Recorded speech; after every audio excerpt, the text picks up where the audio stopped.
O número de consumidores inadimplentes no Brasil chegou a 63 milhões em maio, com um crescimento de 2,78% em relação ao mesmo período do ano passado.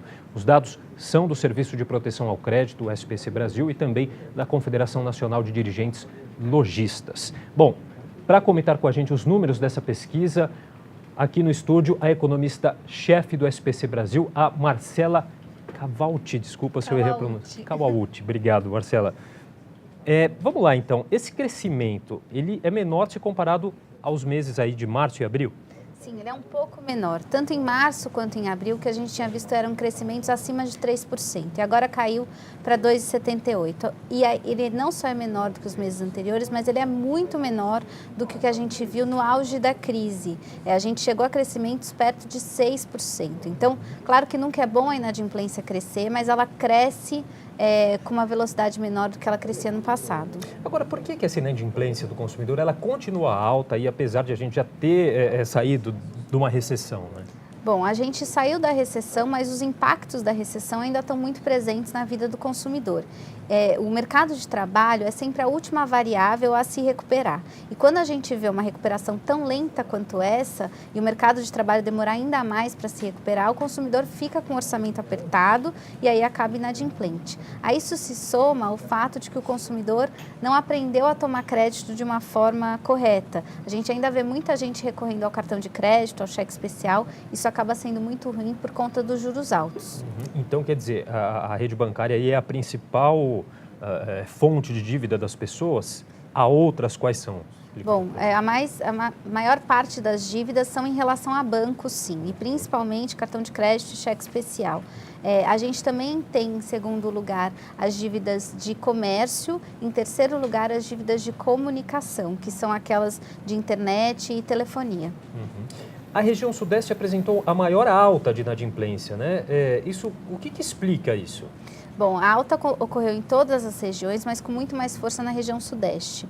Além daqueles fatores que a gente falou, que valem para o Brasil todo, né? A questão da recessão e tomar crédito muito ruim, a região sudeste teve, em São Paulo, uma flexibilização da lei que permite a inclusão do consumidor em cadastros de inadimplentes. Então, isso fez com que as empresas que estavam represando o cadastro de inadimplentes colocassem todos de uma única vez. Mas isso mostra, de fato, que as pessoas estavam, sim, sem pagar suas dívidas e acabaram, por isso, ficando com o nome sujo. Quer dizer, só evidenciou uma realidade que já acontecia, né? Exato.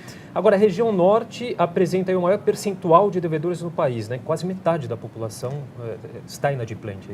Quando a gente fala do Brasil todo, são quase 40% dos adultos que estão inadimplentes, já é um percentual muito alto. Quando a gente fala do norte, esse percentual chega a 48%, é muita gente. O que acontece é que o norte e o nordeste sofreram os impactos da crise muito mais do que o sul e o sudeste e o centro-oeste, porque naqueles estados, né, dessas regiões, a transferência de renda era mais forte e com o ajuste fiscal essa transferência de renda caiu. E aí todos os indicadores acabam sendo piores nessas duas regiões, no norte e no nordeste. E aí o norte se destacou na inadimplência.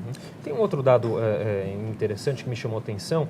As pessoas com idade aí entre 30 e 39 anos, né, que representam aí quase 18 milhões de consumidores, estão entre os mais inadimplentes. A gente normalmente imagina uma faixa etária um pouco mais baixa, aí, entre, sei lá, dos 18 aos 20 e poucos anos, mas enfim, também tem uma explicação para isso? Tem uma explicação, e essa explicação não é relacionada à crise. Isso é assim desde o início da série histórica em 2010.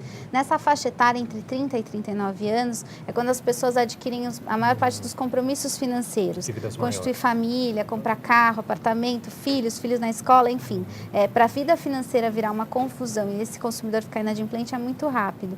Então, por isso que nessa fase é onde tem o maior número de pessoas inadimplentes, entre 30 e 39 anos. Mesmo já tendo uma maturidade um pouco maior, mas mesmo assim aparecem dívidas mais pesadas. A fase da vida é mais complicada, né? Tá bom, a Marcela ela vai continuar aqui com a gente vai fazer um rápido intervalo.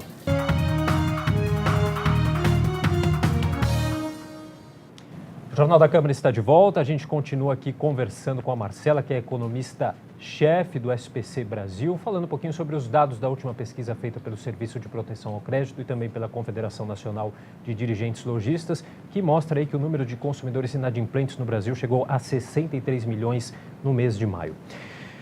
Marcelo, quanto um cenário político aí nebuloso, que é o que a gente está tendo aí nas vésperas aí das eleições, o quanto isso dificulta aí a retomada econômica? Dificulta muito. As eleições acabam adiando, por exemplo, os investimentos. Então, o empresário que pretendia aumentar a sua empresa e contratar mais gente, deixa para fazer isso depois que ele tiver uma definição, não só em relação aos candidatos, mas em relação ao ano que vem. Então, adiando os investimentos, você tem uma demora maior para a recuperação de mercado de trabalho.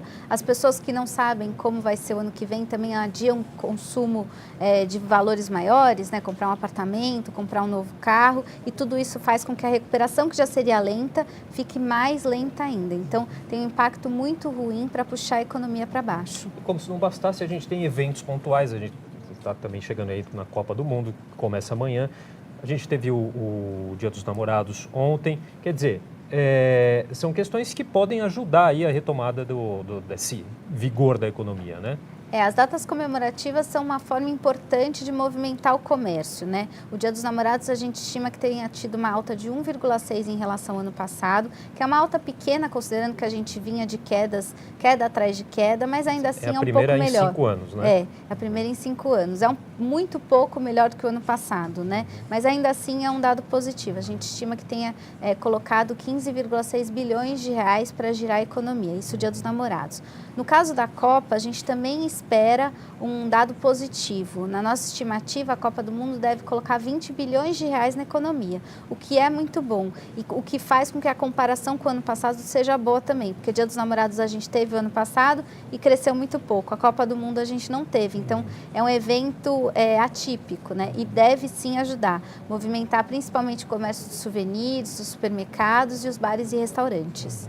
Por outro lado, a gente tem alguns eventos aí pontuais também que acabam prejudicando um pouco a situação, como a greve que a gente teve recentemente aí dos caminhoneiros, né? Isso também acaba pesando pelo lado contrário.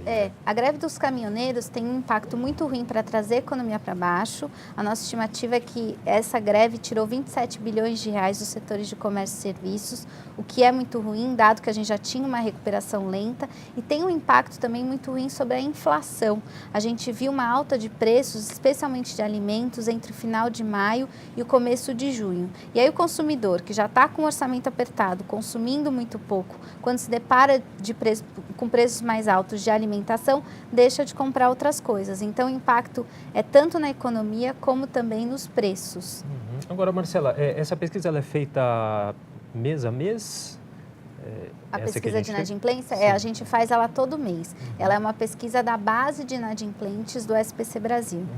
E em vista aí de tudo que a gente conversou um pouquinho aqui, dá para a gente fazer alguma previsão já do que a gente pode ter aí nos próximos meses, pelo menos? Bom, a previsão fica muito difícil porque depende da definição do cenário eleitoral. Mas o meu cenário básico é de que a gente continue ainda com dados de inadimplência maior do que o ano passado. Porque mesmo que a definição aponte para algo melhor no ano que vem, o mercado de trabalho não deve se recuperar no segundo semestre, portanto o orçamento continua apertado. Se tudo der certo, a gente tiver uma eleição que coloque um candidato aí que tenha o cuidado com a macroeconomia que a gente precisa, o cuidado com a questão fiscal, aí sim no ano que vem a gente deve ver o mercado de trabalho se recuperar um pouco mais, os salários voltarem a crescer e aí o consumidor vai ter dinheiro para pagar as dívidas. Tá certo, vamos aguardar então. Marcela, muito obrigado pela participação. Obrigada.